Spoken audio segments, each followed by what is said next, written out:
morning. Larry Carter, 931 Lady Point Road, Fort Lolo.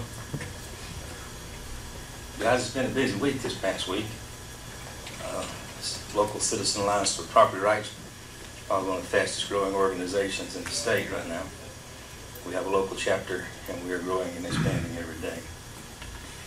This past week, we mined the Department of Community Development records, and we pulled up the parcel numbers for every single person who applied for a permit from the DCD.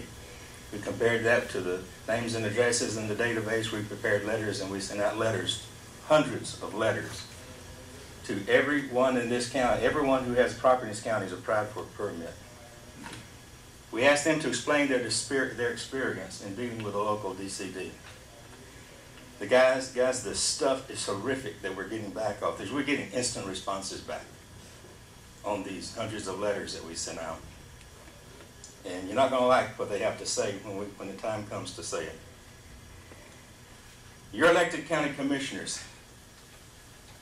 You're the administrator. You may think that you're the most powerful man in Jefferson County, but let me tell you, you are not. The most powerful man in Jefferson County is Al Scout. You can believe that Al Scout sees you as temporary people, just passing through. You are elected, but he's been here before you were here. He'll be here while you're here. He'll be here when you're gone. He who controls the land controls the power. Recent layoffs as a result of budgetary constraints have resulted in a layoff at the DCD, not by the most junior, but often by the most senior, meanwhile keeping the most liberal planners on the staff down there.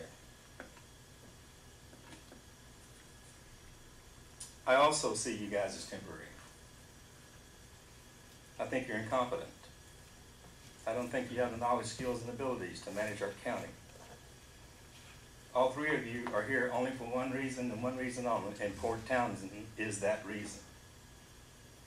Commissioner Austin, okay, I'm going to lost in District 3. Remind you that we have direction at the beginning of this that you are not to focus on individuals. Personal attacks or derogatory comments will not be tolerated, and confine your remarks to facts that are germane. So go ahead. I shall. May I have extra time, sir? You know, the rules are stick with them. Say again, sir? Stick with them. Okay. Recently in this week's editorial, Scott Wilson wrote an editorial addressing open government concepts and how we have the most closed government in the state of Washington. In there, he encouraged in his last line in the editorial that especially okay, you your time is up. and Alvarez attend that meeting for open government.